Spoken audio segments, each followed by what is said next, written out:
Hello everyone, welcome to 11th Commerce Economic Lecture. We are going to learn today chapter number 7, Unemployment. Already we have taken introduction in the last lecture. So let us come down to page number 43 in your textbook. Unemployment in India. Let's have a quick revision. We have started with the introduction part और वहां पर हमने देखा कि ये जो unemployment का problem है उसकी वजह से पॉवर्टी ये डेवलप होता है ना। कुछ इकोनॉमिक क्राइसिस हमें देखने को मिलते हैं। So long term unemployment result in mass poverty and slow economic development, ये एक बहुत बड़ा मेजर प्रॉब्लम अनएम्प्लॉयमेंट की वजह से होता है।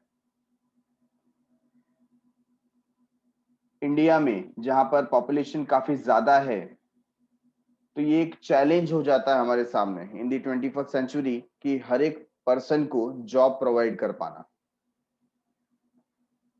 सो generally unemployed people are involve in unproductive work. तो जो अनएम्प्लॉयड पर्सन है वो इकोनॉमी के लिए खतरा तो है ही है ना, जिसकी वजह से हमारा इकोनॉमी स्लो डाउन होता है, पॉवर्टी आता है। बट उसके अलावा easily this people get indulged in anti social activities और जो अनप्रोडक्टिव वर्क है उसके अंदर ये लोग इंडल्ज हो जाते हैं। तो ये अननेसेसरी एक ऑब्स्टेकल और एक क्रिएट करते हैं, मतलब प्रोग्रेस में तो कोई साथ नहीं दे रहे हैं, उल्टा एंटी सोशल एक्टिविटीज में इन्वॉल्व हो जाते हैं। ठीक है, तो यहाँ पर डबल प्रॉब्लम क्रिएट हो जाती है। तो ये पर्टिकुलर इंट्रोडक्शन का पार्ट हमने गो थ्रू किया था लास्ट लेक्चर में। So let us start with meaning of unemployment. Meaning of unemployment, unemployment का मतलब क्या होता है, कब कहा जाएगा कि आप अनएम्प्लॉयड हो। Normally anyone who is not gainfully employed, not gainfully employed मतलब ऐसा दिख रहा है कि आप काम कर रहे हो लेकिन उससे आपको कुछ फायदा नहीं है ना। In any productive activity is said to be unemployed.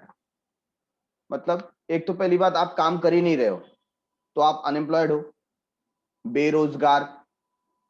लेकिन अगर कोई व्यक्ति काम करता हुआ दिख भी रहा है लेकिन उससे कोई प्रोडक्टिव बेनिफिट नहीं है, जैसे योर मदर का काम होता है पूरे घर की देखरेख करना, है कि नहीं जनरली, तो क्या उसके बदले में उनको कुछ मिल रहा है? Answer is no. तो दिख रहे हैं काम कर रहे हैं बट कुछ गेन नहीं हो रहा है। या आप किसी के अंडर में ट्रेनिंग ले रहे हो और ये ऐसा ट्रेनिंग है जो विदाउट पे है, मतलब आपको पेमेंट नहीं मिलेगा, आपका ट्रेनिंग चालू है, तो भी आप अनएम्प्लॉयड हो। क्यों? क्योंकि आपको कुछ गेन नहीं हो रहा है। या कोई ऐसा बिजनेसमैन जो पिछले 3 साल से बिजनेस तो कर रहा है बट बिजनेस में लॉस हो रहा है। तो लॉस हो रहा है मतलब उसकी सारी एक्टिविटीज जो वो कर रहा है उसका कोई बेनिफिट नहीं मिला। That means he is assumed to be unemployed. Getting it? तो बिजनेसमैन जो काम कर रहा है, दिख रहा है, पूरा मेहनत कर रहा है लेकिन उसको रिजल्ट नहीं मिल रहा, उसको प्रॉफिट नहीं मिल रहा, उसको भी हम क्या कंसीडर करेंगे? अनएम्प्लॉयड कंसीडर करेंगे। तो यहाँ पर मेन क्या है? नॉट गेनफुली एम्प्लॉयड, मतलब काम कर रहा है लेकिन कुछ फायदा नहीं है, तो उसको भी हम क्या बोलेंगे? Unemployed person. In economic unemployment is to be studied with respect to. तो जब भी हम अनएम्प्लॉयमेंट की बात करते हैं उसके साथ में हम क्या स्टडीड करते हैं? With respect to nature. Nature क्या है अनएम्प्लॉयमेंट का? Second, working age group. अभी कोई व्यक्ति या कोई ऐसा पर्सन जिसका एज बिलो 14 या बिलो 12 है ना, तो उसका एज काम करने का है ही नहीं, तो क्या आप उस व्यक्ति को अनएम्प्लॉयड बोलोगे? Answer is no. हम अनएम्प्लॉयड या बेरोजगार किसको बोलेंगे? जो वर्किंग पॉपुलेशन में काउंट होता है, जिसका एज अबव 15 और समझ लीजिए 60 या 65 से बिलो हो, है ना, ऐसे व्यक्ति को ही हम क्या बोलेंगे? अनएम्प्लॉयड, अगर वो काम नहीं कर रहा। लेकिन अगर उसका एज, सपोज कोई व्यक्ति है जिसका एज 85 ईयर्स है, काम नहीं कर रहा है क्योंकि बहुत बूढ़ा हो गया, घर में बैठा, क्या हम बोलेंगे अनएम्प्लॉयड है? नहीं, उसका तो काम करने का बनता ही नहीं है। जो व्यक्ति 14-15 साल से छोटा है ना, बच्चा है अभी, उसका तो काम करना बनता ही नहीं है। तो ऐसा व्यक्ति अगर काम नहीं भी कर रहा तो हम उसे अनएम्प्लॉयड नहीं बोलेंगे। तो यहां पर हमें कंसीडर करना पड़ेगा, पहली बात नेचर क्या है अनएम्प्लॉयड का, दूसरा वर्किंग एज ग्रुप क्या है, ठीक है। Next, demand for and supply of labour. तो यहां पर लेबर का डिमांड कितना है और सप्लाई कितना है, इसके ऊपर भी गौर किया जाएगा। And D, prevailing wage rate, wage rate क्या मिल रहा है। तो जब हम अनएम्प्लॉयमेंट की बात करते हैं उसके साथ में ये कुछ चीजें हम कंसीडर करते हैं और कंसीडर करनी पड़ेंगी, तभी जाके हमको क्लैरिटी आएगा।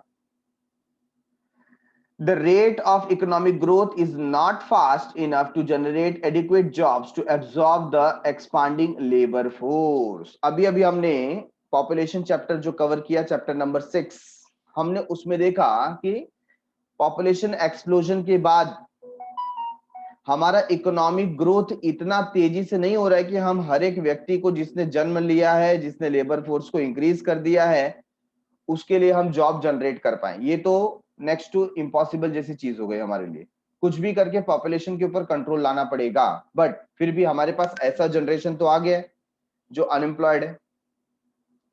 Unemployment is a situation in which people in the age group of 15 to 59 years, देखिए क्लियर कर दिया, वर्किंग पॉपुलेशन का एज, जिसका एज 15 से ऊपर है और 59 के नीचे है, दैट मीन्स हम बोल सकते हैं अबव 14 बिलो 60, 14 से ऊपर मतलब कितना 15, और 60 से बिलो मतलब 59।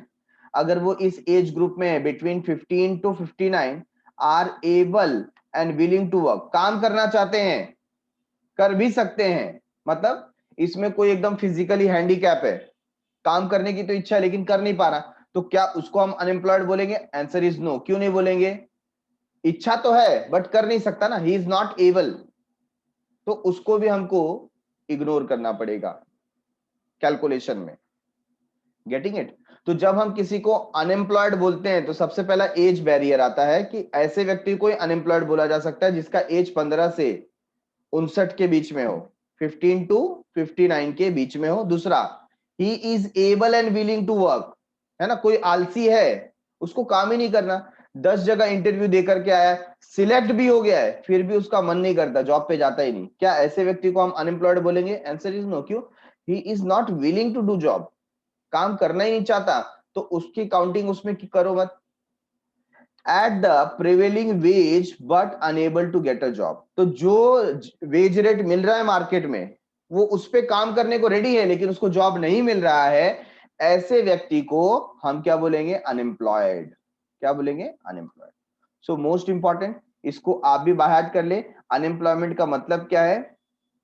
Situation in which people in the age group, ऐसे लोग जो 15 से 59 के बीच में हैं और काम कर सकते हैं और करना भी चाहते हैं उस पर्टिकुलर वेज रेट के अंदर, बट उन्हें काम नहीं मिल रहा, ऐसे व्यक्ति को हम बोलेंगे अनएम्प्लॉयड, बेरोजगार। ठीक है? For a person to be considered employed, अच्छा एम्प्लॉयड किसे बोलेंगे?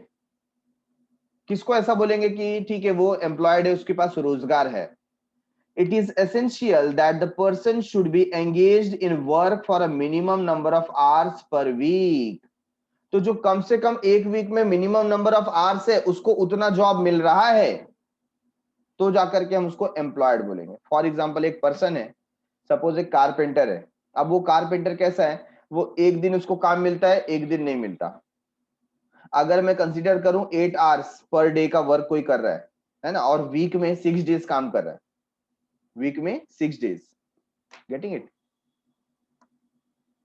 मैं यहाँ पर एक एजम्पशन ले रहा हूँ इसको क्लियर करने के लिए, जो यहाँ पर इन्होंने पर वीक का बात किया है। तो कोई व्यक्ति अगर 8 आवर्स पर डे काम कर रहा है, ठीक है, and he is working for 6 days, क्योंकि संडे को हम कंसीडर कर लेते हैं हॉलीडे, तो 48 आवर्स उसको काम मिलना चाहिए इन अ वीक, पर वीक का उसको 48 आवर्स का काम मिलना चाहिए। अगर कोई व्यक्ति है, कारपेंटर है, एक दिन काम मिलता है, एक दिन नहीं मिलता है ना, और उसने पूरे वीक में सिर्फ 30 आवर्स ले दे के काम किया है, तो यहां पर भी उसको हम बाकी के जो बचे हुए 80 आवर्स के लिए अनएम्प्लॉयड कंसीडर करेंगे। क्या कंसीडर करेंगे? अनएम्प्लॉयड, क्योंकि he is willing to and able to work on a given wage rate but he is not getting it, है ना। तो 30 आवर्स तो वो एम्प्लॉयड है, बाकी के 18 आवर्स वो क्या है? अनएम्प्लॉयड है, बराबर है। तो वही चीज यहाँ पर बताई गई है, what they are saying, for a person to be considered employed, it is essential that the person should be engaged in work for a minimum number of hours per week. Per week में जो minimum number of hours हमने यहाँ पर consider किया 48, ये हमने ऐसे ही assumption basis पे कंसीडर किया, उतना तो उसको काम मिलना चाहिए पर वीक में, according to the national sample survey organisation NSSO। इनके हिसाब से क्या है, in India a person is considered unemployed, India में एक पर्सन को बेरोजगार तब बताया जाएगा if he works for less than 14 hours per week, अगर वो 14 आवर्स से कम काम करता है एक हफ्ते में, एक हफ्ते में 14 आवर्स से कम काम अगर वो करता है तो हम उसे समझेंगे कि वो क्या है, अनएम्प्लॉयड, बेरोजगार, ठीक है।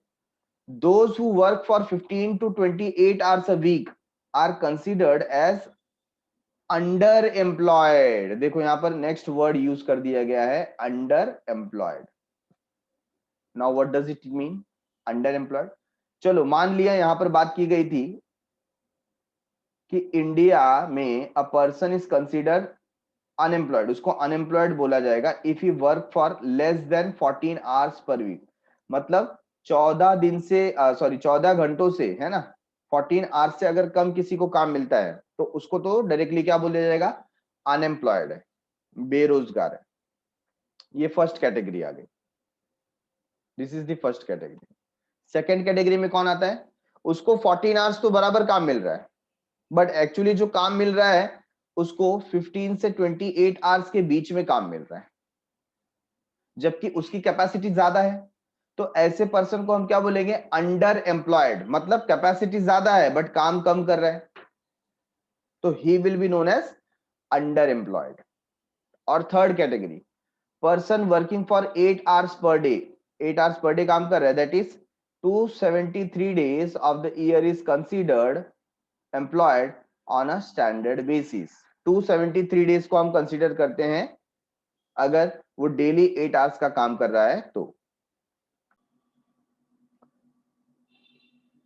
तो यहां पर ये 3 पॉइंट हमें दे दिए गए, person working for 8 hours per day, अगर कोई ऐसा व्यक्ति है जो 8 आवर्स पर डे काम करता है और ऐसा उसको 273 डेज का काम मिला है पूरे साल में of the year, is considered employed, उसको हम क्या कंसीडर करेंगे, एम्प्लॉयड ऑन स्टैंडर्ड बेसिस, उसको हम एम्प्लॉयड ही कंसीडर करेंगे, ठीक है। तो यहां पर इंडिया में हम बात कर रहे हैं कि इंडिया में कब किसी पर्सन को अनएम्प्लॉयड घोषित किया जा सकता है। For a person considered employed in it is essential that the person should be engaged in work for minimum number of hours per week, मतलब जो मिनिमम नंबर ऑफ आवर्स है उतना तो उसने काम करना पड़ेगा, है ना, उसने अगर उतना काम किया है तो फिर हम उसको एम्प्लॉयड कंसीडर करेंगे। तो सबसे पहली बात, मिनिमम आप वहां पर वर्किंग आवर्स देखिए कितना दिया है वीक में, 14 आवर्स। सो हमें 14 आवर्स अगर काम मिलता है पर वीक, हर वीक में हमें 14 आवर्स का काम मिलता है, तो हम क्या बोलेंगे, एम्प्लॉयड है ना, एटलीस्ट उसके पास रोजगार है।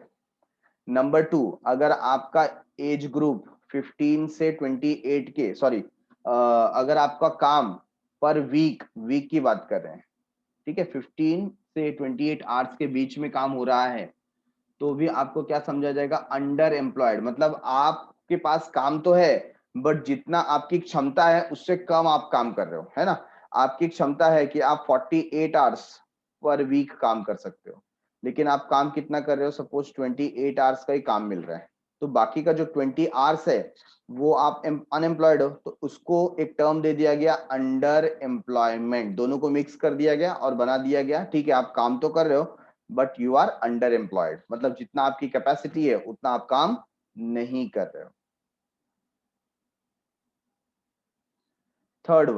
थर्ड वन अभी अभी हमने देखा कि अगर किसी व्यक्ति को 8 आवर्स पर डे काम मिल रहा है और ऐसा पूरे साल में 273 डेज हो रहा है, तो उस पर्सन को हम एम्प्लॉयड कंसीडर करेंगे। So let's see what they have given. You should know. What we should know? First one, involuntary unemployment, involuntary मतलब जो स्वेच्छा से नहीं है. It refers to a situation in which people are willing to work but there is no work. Actually unemployment तो इसी को बोलते हैं ना, आप काम करना चाहते हो बट वहां पर काम ही नहीं है. For them due to excess of labour force in relation to demand for labour. तो वहां पर वो काम ही अवेलेबल नहीं है, मतलब जितना डिमांड है लेबर का ऑलरेडी सेटिस्फाई हो चुका है, हम लोग एक्स्ट्रा हैं, हम काम करना चाहते हैं बट कहीं एब्जॉर्ब नहीं हो पा रहे. तो इसको बोलते हैं इनवॉलेंटरी. इनवॉलेंटरी मतलब हमारी इच्छा से हम घर पे बैठे नहीं है, हमको तो काम करना है. Involuntary unemployment. अनऐच्छिक, अनऐच्छिक बेरोजगार, वो अपनी इच्छा से बेरोजगार नहीं. दूसरा कौन है, इसका ही अपोजिट, वॉलेंटरी अनएम्प्लॉयमेंट, मतलब वो खुद ही बैठा हो, घर पे बैठा है. It is a type of self unemployment where a person is fit to work but not willing to work. है ना, बहुत बार आपने देखा होगा कि जो रिच पर्सन्स होते हैं, है कि नहीं, रिच पर्सन्स हैं, उनके जो फैमिली मेंबर्स हैं या उनके जो बच्चे होते हैं, उनको कमाने की कोई जरूरत नहीं. मर्सिडीज है, सब कुछ सेटअप है, पॉकेट मनी डेली का मिलता है ना. उनका कभी कभी करियर जो है वो 30-35 ईयर्स के बाद वो स्टार्ट करते हैं. तो यहाँ पर उन ऐसे पर्सन जो जो जिनके पास एबिलिटी है काम करने की but they don't want to work, या ऐसा है कि फैमिली बिजनेस है और उसमें सब काम करते हैं तो कोई कोई घर पे ही बैठा रहता है, ठीक है ना, फैमिली वाले चला रहे हैं, खर्चा चल ही रहा है, नो नीड टू वर्क. तो ऐसे बहुत सारे आलसी लोग भी होते हैं, या हमको बहुत सारे देखो सड़कों पर जो बेगर्स हैं, है ना, जो जो भी बेगर्स सड़कों पर बैठे रहते हैं, उनके पास एबिलिटी है काम करने की. कई बार तो मैंने अपने आंखों से देखा है, जो लोग रिक्शा स्टैंड के पास या जो ट्रैफिक सिग्नल के पास जो बेगर्स होते हैं, भिखारी होते हैं, है ना, उनको लोग अप्रोच करते हैं कि ठीक है आप भीख मत मांगो, हम आपको जॉब देने के लिए तैयार हैं, आप जॉब करेंगे क्या, ये सुनते ही वो चले जाते हैं. रियली, एक बार मैं ट्रैवल कर रहा था और I was in sharing rickshaw, तो एक लेडी मेरे बाजू में बैठी थी. उसका जो एज होगा अप्रोक्सीमेट मे बी 42-45 ईयर्स का एज होगा. और तभी रिक्शा जो है वो ट्रैफिक सिग्नल के पास रुकी और then comes a lady with a child. उसके हाथ में एक बच्चा था और she was beggar and begging कि कुछ दे दो, हम लोग भूखे हैं, 2 रुपए दे दो, 5 रुपए दे दो, लाइक दैट. तो ये जो लेडी मेरे बाजू में बैठी थी, उन्होंने बोला कि तू काम करेगी क्या, मैं तेरे को काम करने को अपने पास जॉब पे रखूंगी, घर का साफ सफाई कर, तेरे को पगार भी दूंगी, रहने का जगह भी दूंगी, करेगी क्या. तो वो जो औरत थी भिखारी, वो तुरंत वहां से चली गई. सोचो, कोई जॉब दे रहा है then as well they are not willing to work. क्यों ऐसा, उनको भीख मांगने में ज्यादा पैसे मिल जाते, कुछ काम करने की जरूरत नहीं. भीख मांगो, 200-500 लोग से भीख मांगो, कहीं ना कहीं से तो पैसे आ जाएंगे. So why to work. इसको हम बोलते हैं voluntary unemployment. Now third one is under employment. Under employment, if you work less than your ability, अगर आप अपनी एबिलिटी से कम काम करते हो, कैपेसिटी से कम काम करते हो, तो आपको बोला जाएगा अंडर एम्प्लॉयमेंट या अंडर एम्प्लॉयड. फॉर एग्जाम्पल, कोई पर्सन है जिसने क्या किया है, मास्टर्स मास्टर्स की डिग्री उसके पास, सपोज कॉमर्स से उसने एमकॉम कंप्लीट किया है और उसको जॉब लग गया किसका, पियून का, है ना, किसी ऑफिस में वो पियून का काम कर रहा है. तो आपको लगता है उसके क्वालिफिकेशन के हिसाब से वो मैच कर रहा है? Answer is no. तो उसको हम क्या बोलेंगे, अंडर एम्प्लॉयमेंट. जहां पे उसने मास्टर्स की डिग्री कंप्लीट की है और वो पियून का काम कर रहा है, तो अंडर एम्प्लॉयड ही कहा जाएगा. या फिर ऐसा कि उसका कैपेसिटी है डेली 10 आवर्स काम करने का या 8 आवर्स काम करने का, और उसको काम मिलता है सिर्फ 2 आवर्स 3 आवर्स का, है कि नहीं. तो ऐसे व्यक्ति को भी क्या बोला जाएगा, under employment. It is a situation where a person's capacity to work is under utilise, मतलब उसके पास जितने आइडियाज है, उसकी जो कैपेसिटी है, उसको अंडर यूटिलाइज किया जा रहा है, कम यूटिलाइज किया जा रहा है. ठीक है, तो बेस्ट एग्जांपल वो बताया, you are a masters, you have done a masters in your qualification but working as a peon, right? Next, full employment. Full employment पूरी तरीके से रोजगार मिला हुआ है. It is a hypothetical situation in which all available resources are being used in the most efficient manner. जितने भी resources हमारे पास है, whether it is land, whether it is capital, whether it is labor, है ना, सब 100% utilise किए जा रहे हैं, ऐसे सिचुएशन को फुल एम्प्लॉयमेंट कहा जाता है। तो ये तो आपके इंफॉर्मेशन के लिए था। अब देखो टाइप्स दिया हुआ है, types of unemployment.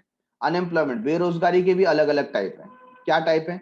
There are various types of unemployment. We can classify unemployment into various category. तो एक कैटेगरी बता दिया है रूरल अनएम्प्लॉयमेंट का, मतलब जो रिमोट एरियाज में, विलेजेस में, नेटिव प्लेस पे आपको देखने को मिलेंगे, ऐसे अनएम्प्लॉयमेंट को हम बोलते हैं rural unemployment, other than urban areas, है ना। बाकी जो एरियाज आते हैं, हम बोलते हैं India is a nation of villages, approximate 68% population lives in village, है कि नहीं।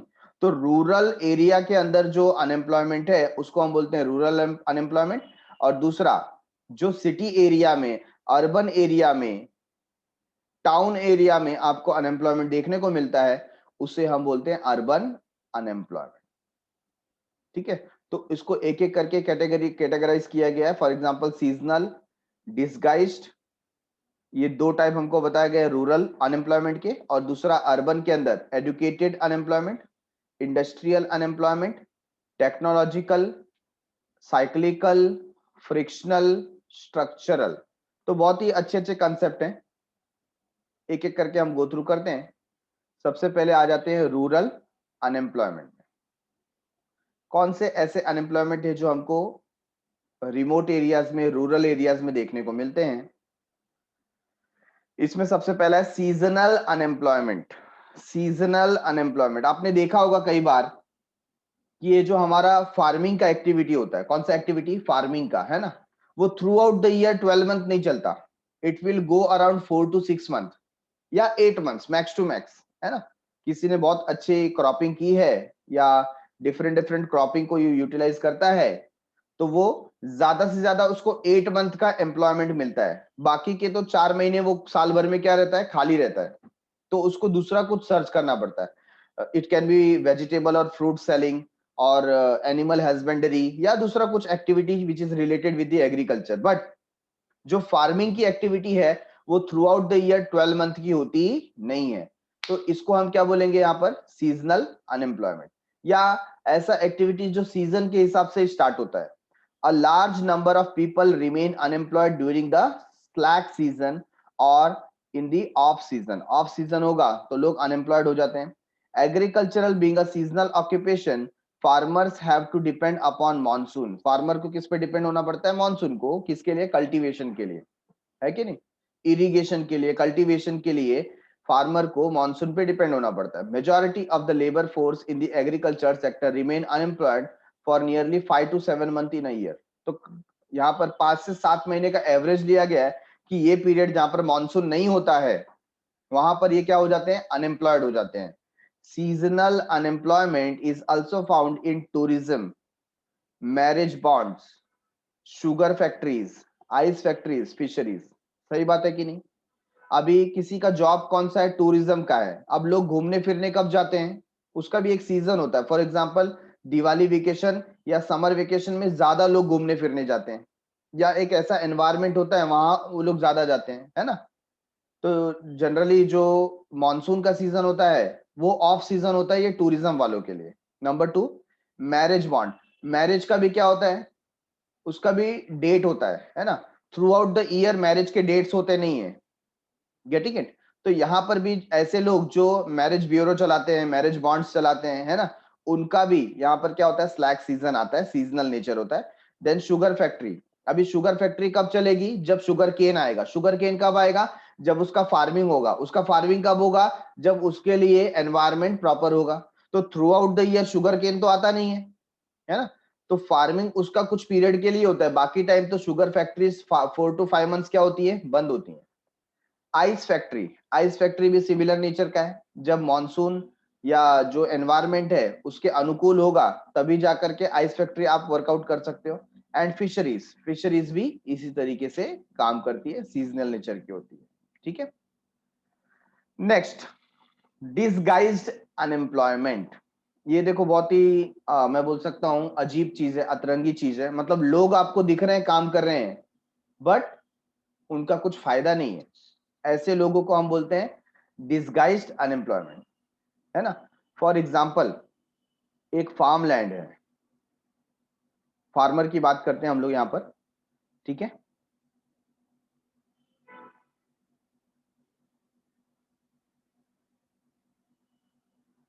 Just give me a minute.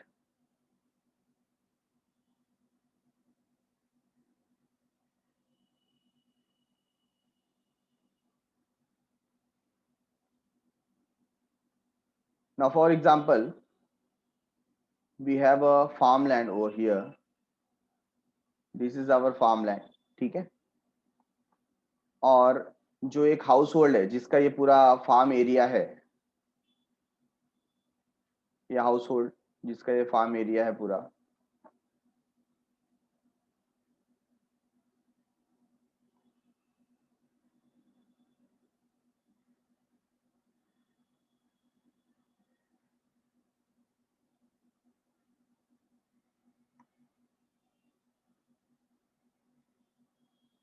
अब इसके अंदर सपोज देर आर 8 मेंबर्स। ये घर में कितने हैं? 8 मेंबर्स। और ये जो फार्म लैंड है ना, इस एरिया के हिसाब से आप यहाँ पर जो भी फार्मिंग करो,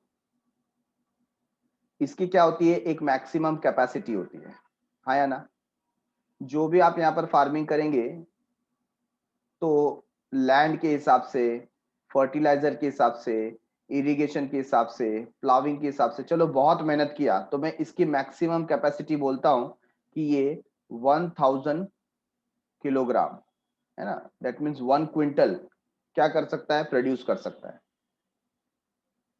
तो कितना भी मेहनत करो, आपको 1000 क्विंटल, ये इसकी मैक्सिमम कैपेसिटी इस जमीन की। अब यहां पर कितने मेंबर काम कर रहे हैं? 8 मेंबर काम कर रहे हैं। अब ये 8 मेंबर सब काम करते हैं और ये लोग 1000 किलोग्राम क्या करते हैं? प्रोड्यूस करते हैं। सपोज कुछ इनके जो रिलेटिव हैं,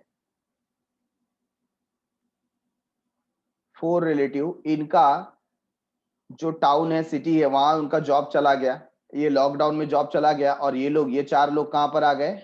गांव में आ गए अपने। Now 8 + 4 they became 12। अब कितने मेंबर हो गए? There are 12 members. अब ये 12 के 12 मेंबर क्या करते हैं? ये इसी फार्मलैंड में जाके काम करते हैं, 12। तो पहले कितने करते थे? पहले 8 मेंबर्स काम करते थे, और प्रोडक्टिविटी क्या मिलती थी? प्रोडक्टिविटी मिलती थी 1000 किलोग्राम, ठीक है। अब कितने मेंबर काम करते हैं? Now there are 12 members working and productivity is same, 1000 kilogram. तो क्या प्रोडक्टिविटी में कोई इंक्रीमेंट हुआ? Answer is no. तो यहां पर सिर्फ जो लेबर हमको एक्स्ट्रा दिखाई दे रहा है, ठीक है ना, ये जो 4 लेबर हमको दिखाई दे रहा है, जो काम तो कर रहा है, मेहनत भी कर रहा है, बहुत मेहनत कर रहा है, बट जो मैक्सिमम कैपेसिटी है उसको तो क्रॉस नहीं किया जा सकता। तो जो पहले 1000 किलोग्राम हम प्रोड्यूस करते थे, अभी ये एक्स्ट्रा 4 के आने के बाद भी हम 1000 किलोग्राम ही प्रोड्यूस करते हैं। तो इसको हम बोलते हैं डिसगाइज्ड अनएम्प्लॉयमेंट। क्या बोलते हैं? Disguised unemployment. मतलब ये लोग दिख तो रहे काम करते हुए, बट एग्जैक्टली उसका कोई बेनिफिट नहीं है। Okay, so it is also known as invisible unemployment. कैसा? अदृश्य, invisible unemployment. Disguised unemployment is generally found in the village in India, villages in India, गांव में ही मिलता है। It is a situation in which more people are doing work than actually required. वहां पर requirement 8 लोगों का ही है, लेकिन आप जबरदस्ती 12 लोगों को उसमें भेज दे रहे हो, तो बाकी सबको थोड़ा आराम मिलेगा। पहले जितना वो काम करते थे उससे थोड़ा कम काम करेंगे, सब जो वर्क है वो डिवाइड हो जाएगा, but productivity will remain same. Even if same some are withdrawn, production does not suffer. कुछ लोगों को निकाल भी दिया जाए तो प्रोडक्शन हमको उतना ही मिलेगा।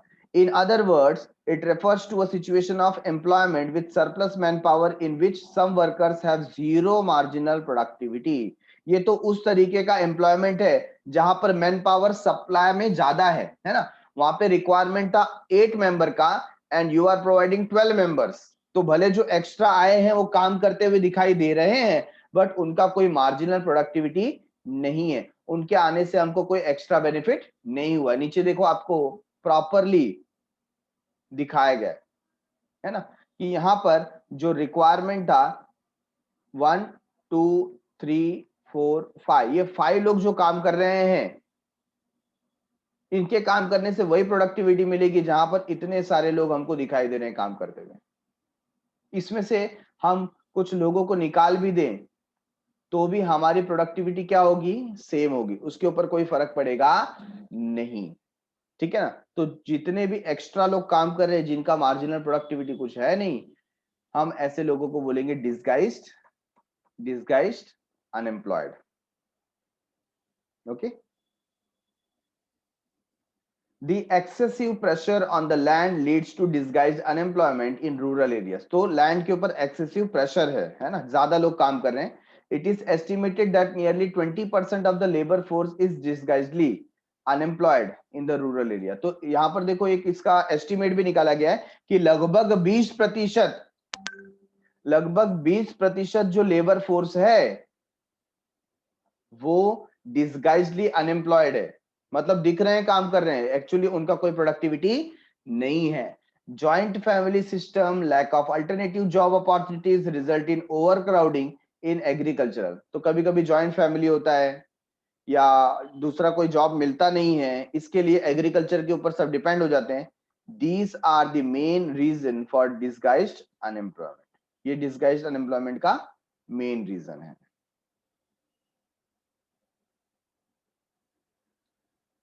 Now the term is urban unemployment.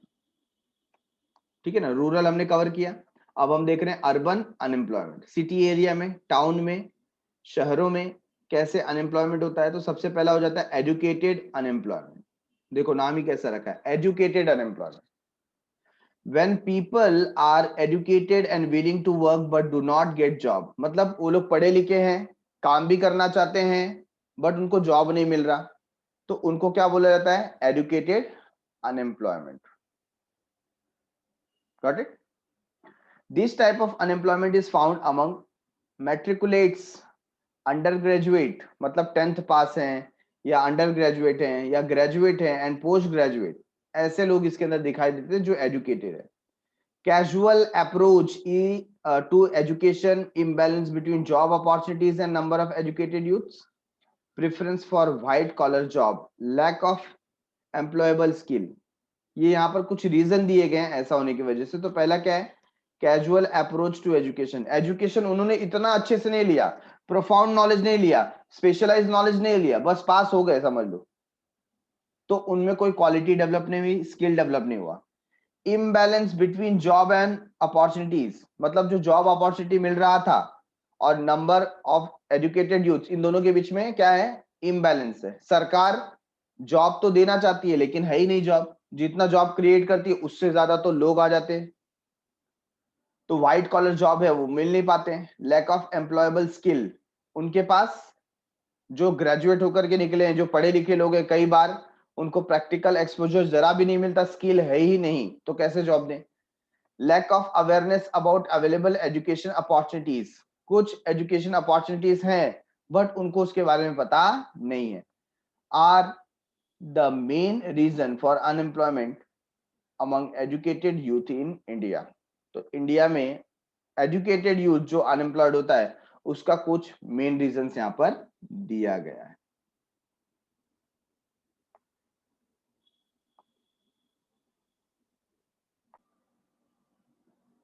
This type of unemployment is found among matriculates, undergraduate, graduate and postgraduate। इनके अंदर ये टाइप का जो एजुकेटेड अनएम्प्लॉयमेंट है ये पाया जाता है। Casual approach to the education, imbalance between job and opportunities and number of educated youth prefer for white collar job. तो कई बार कैसा हो जाता है, जो हाईली क्वालिफाइड लोग हैं वो लो लेवल का जॉब करते ही नहीं है, मतलब तब तक घर में बैठे रहेंगे जब तक अच्छी जॉब अपॉर्चुनिटी नहीं मिल जाती है। It may take 1 year 2 year और 3 ईयर्स, कभी कभी 3 से 4 साल वो घर में बैठे रहते हैं कि नहीं हमें व्हाइट कॉलर जॉब मिलेगा, अच्छा मिलेगा तो ही जाएंगे। लैक ऑफ एम्प्लॉयबल स्किल, उनके अंदर खाली पढ़ाई तो कर लिया है बट प्रैक्टिकल एक्सपोजर कुछ नहीं है ना. Lack of awareness about available educational opportunities are the main reason for unemployment among the educated youth in India. तो उनको पता ही नहीं है कि एजुकेशनल अपॉर्चुनिटीज क्या है, कैसी है, कौन सा जॉब मुझे आगे जाकर के लग सकता है, इसके बारे में कभी बहुत बार ये लोग चिंता नहीं करते हैं. तो एजुकेटेड अनएम्प्लॉयमेंट का सामना करना पड़ता है. Number 2, industrial unemployment. It refers to unemployment in the industrial sector. The unemployed worker may be skilled or unskilled. ये skilled worker भी हो सकते हैं, unskilled worker भी हो सकते हैं. This is generally a form of open unemployment. क्या है ये? Open unemployment. Slow industrial growth, rapid growth of population, lack of training facilities, low adaptability to the modern technology, inconvenient location of the industries, low mobility of labor, etc. are the main reason for industrial unemployment. तो industrial unemployment के बहुत सारे reason हमको यहाँ पर देखने को मिले कि कई बार इसे हम ओपन अनएम्प्लॉयमेंट, मतलब लोग क्या है, इजीली अनएम्प्लॉयड हो जाते हैं. ये कुछ रीजन की वजह से, स्किल नहीं है, पॉपुलेशन बढ़ रहा है, इंडस्ट्री का ग्रोथ नहीं हो रहा है, ठीक है, वेरियस अदर रीजन.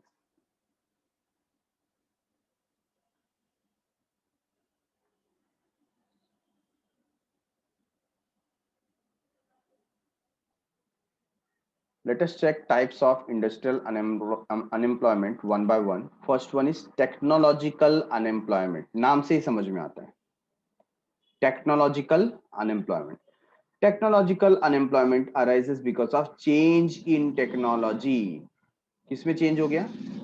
टेक्नोलॉजी में चेंज हो गया, और टेक्नोलॉजी में चेंज होते ही कुछ लोगों को जॉब से निकाल दिया गया. फॉर एग्जाम्पल, हमारे फैक्ट्री का मॉडर्नाइजेशन हुआ, और मॉडर्नाइजेशन में कुछ काम हमने ऑटोमेटिक जो रोबोट्स होते हैं, है ना, वो कर रहे हैं. अब उसके वजह से क्या हुआ, हमने कैपिटल इंटेंसिव टेक्निक लगाई, जिसकी वजह से समझ लो हमारे 10 वर्कर का काम चला गया, क्योंकि वो काम कौन कर दे रहा है? रोबोट्स कर दे रहे हैं. तो ये एक प्रॉब्लम होता है जिसे हम बोलते हैं टेक्नोलॉजिकल अनएम्प्लॉयमेंट. या आप समझ सकते हैं, जब भी कंप्यूटर इंट्रोड्यूस हुआ था initially in the year I can say 1992 1993 के पीरियड में, जब भी कंप्यूटर बहुत ज्यादा यूज होने लगा था, तो बहुत सारे लोग जो कंप्यूटर एजुकेटेड नहीं थे, है ना, उनको फिर जॉब से निकाला जाने लगा कि इधर अडॉप्ट द कंप्यूटर टेक्नोलॉजी और पेरिश, है ना, निकल जाओ या तो कंप्यूटर सीख लो. तो उस समय पर बहुत लोगों को कंप्यूटर नहीं आता था, तो उनको जॉब से निकलना पड़ा. तो ये भी क्या हो गया? Technological unemployment. Modern technology is capital intensive and requires less labours. आजकल तो देखो फार्मिंग एरिया में भी, है ना, जो पहले कट करते थे हाथ से, तो एक छोटी सी मशीन आई है, एक ही पर्सन पूरे जो उनका जो फार्मलैंड होता है उसको क्या कर सकता है? अपने मशीन से कट कर सकता है. तो ऐसे बहुत सारी मॉडर्न टेक्नोलॉजीज आई है जिसकी मदद से लेबर का रिक्वायरमेंट रिड्यूस हो जाता है. When new techniques are introduced in the industrial sector, existing workers are displaced from their job due to. तो नया टेक्नोलॉजी, मॉडर्न टेक्नोलॉजी जब हम लोग एम्प्लॉय करते हैं, यूज करते हैं, तो एग्जिस्टिंग वर्कर को जॉब से निकाल दिया जाता है. क्यों?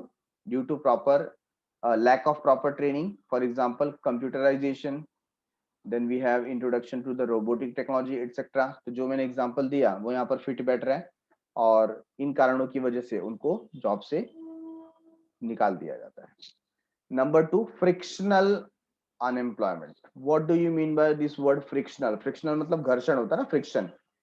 सो frictional unemployment is caused due to breakdown of machinery, power failure, shortage of raw material, strike. तो ये हालांकि छोटे छोटे मुद्दे हैं, छोटे छोटे तौर पर, मतलब एट अ स्ट्रेच आप जॉब से नहीं निकाल रहे हो, बट सपोज आज लाइट चली गई, देयर इज नो इलेक्ट्रिसिटी, तो आज का दिन वेस्ट हो गया ना, तो इस वेस्ट को भी हम क्या बोलेंगे? अनएम्प्लॉयमेंट ही बोलेंगे फॉर अ डे. तो ऐसे जहां पर मशीनरी का ब्रेकडाउन हो गया, पावर फेलियर हो गया, रॉ मटेरियल नहीं है, तो वर्कर ऐसे ही बैठे हुए हैं, काम धंधा नहीं है, है ना, स्ट्राइक कर दिया वर्कर्स ने, it's a frictional unemployment is temporary by nature. तो इसकी प्रकृति टेम्पररी है, ज्यादा लॉन्ग टर्म तक वो अनएम्प्लॉयमेंट रहता नहीं है। Next is cyclical unemployment.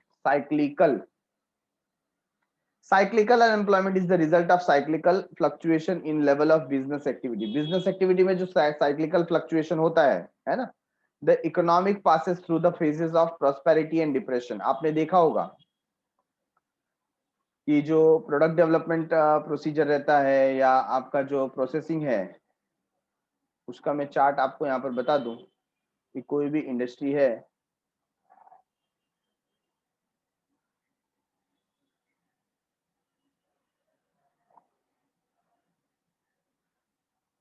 उसका जो फ्लो चार्ट मेंटेन होता है वो कुछ इस तरीके का होता है। ठीक है, जहां पर इनिशियली उसको सरवाइव करना होता है, फिर धीरे धीरे उसको ग्रोथ मिलता है, फिर एक बूम पीरियड आता है, एंड देन स्टार्ट्स डिप्रेशन। ठीक है, तो ये किसी का बिजनेस साइकिल हो सकता है, प्रोडक्ट साइकिल हो सकता है। ऐसे केस में जब आप सर्वाइवल या ग्रोथ स्टेज में हैं तो एम्प्लॉयमेंट अपॉर्चुनिटी इंक्रीज हो सकती है, बट जब आप बूम पीरियड और डिप्रेशन पीरियड में जाते हो तो एम्प्लॉयमेंट अपॉर्चुनिटीज रिड्यूस हो जाती हैं, आपका बिजनेस चलता नहीं है, आपका धंधा चलता नहीं।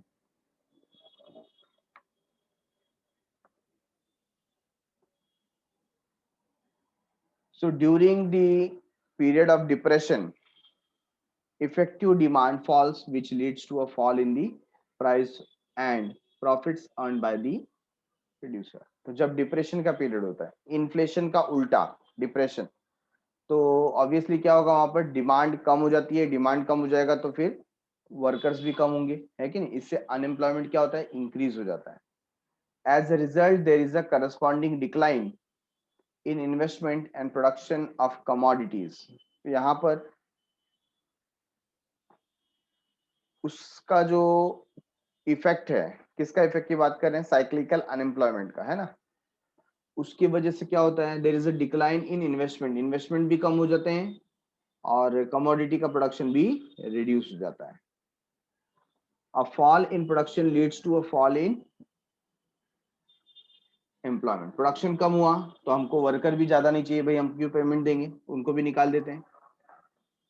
As a result worker are thrown out of jobs during the period of depression. तो जब भी डिप्रेशन का पीरियड आता है मार्केट में, तो सबसे पहला काम होता है अपने जो वर्कफोर्स में से जो इनइफेक्टिव लोग हैं उनको निकालना।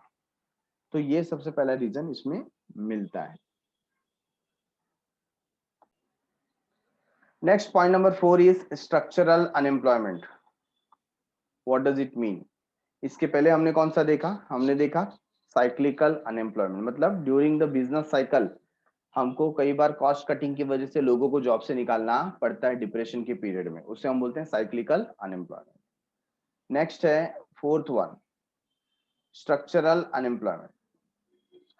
This type of unemployment arises due to the drastic changes in the economic structure of a country. Country के इकोनॉमिक स्ट्रक्चर में अगर ड्रास्टिक चेंज हुआ, जैसे देखो बीच में नोटबंदी हुई थी, है ना, डीमोनेटाइजेशन, तो उस केस में बहुत सारे ऐसे व्यापारी, छोटे व्यापारी थे जिनका बहुत ज्यादा लॉस हुआ था और फिर उनको जॉब से हाथ धोना पड़ा था, है ना। तो ऐसा जो इकोनॉमिक रिफॉर्म होता है या इकोनॉमिक चेंजेस होते हैं स्ट्रक्चर में, उसकी वजह से अगर कोई एम्प्लॉयमेंट अनएम्प्लॉयमेंट में कन्वर्ट हो जाए तो उसे हम बोलते हैं स्ट्रक्चरल अनएम्प्लॉयमेंट। दीज चेंजेस में affect there either the supply of the demand for a factor of production। तो जो सप्लाई है फैक्टर ऑफ प्रोडक्शन का, उसमें भी क्या आ सकता है, चेंजेस आ सकता है। Structural changes in the economy are caused by changes in government policies। Structural changes आते किसकी वजह से, गवर्नमेंट पॉलिसीज में आप चेंज करते हो उसकी वजह से, या शॉर्टेज ऑफ कैपिटल, कैपिटल कम है, shifting of industries from one region to another, एक रीजन से दूसरे रीजन में जाने की वजह से कई बार आपको क्या होता है, लॉसेस वगैरह होते हैं। Etcetera. Structural unemployment is long term phenomenon. कैसा फेनोमेनन है? लॉन्ग टर्म, मतलब बहुत ज्यादा समय तक हमारे साथ में रह सकता है। Structural unemployment take place because of a mismatch between the skill of worker and the job that are actually available। तो कई बार ये मिसमैच होता है कि हम चाहते हैं जो काम करना वो काम मिलता नहीं है। For example, horse cart had been replaced by auto rickshaw. Horse cart जो था उसकी जगह पे अब क्या चलता है? ऑटो रिक्शा चलता है। दूसरा, introduction of computerised typing has caused unemployment among manual typist. तो जो मैनुअल टाइपिस्ट थे आजकल उनको उनकी जरूरत होती नहीं है, उसकी जगह पे हम लोग मॉडर्न टेक्नोलॉजी कंप्यूटर का इस्तेमाल करते हैं। ठीक है, so done for the day. आज के लिए इतना काफी है। हमने अनएम्प्लॉयमेंट के बारे में कुछ चीजें देखी, रूरल अनएम्प्लॉयमेंट कैसा है, अर्बन अनएम्प्लॉयमेंट कैसा है। तो मिलते हैं अगले एपिसोड में with new topic. Thanks a lot, bye bye, शुक्रिया, शब्बा खैर, सायोनारा।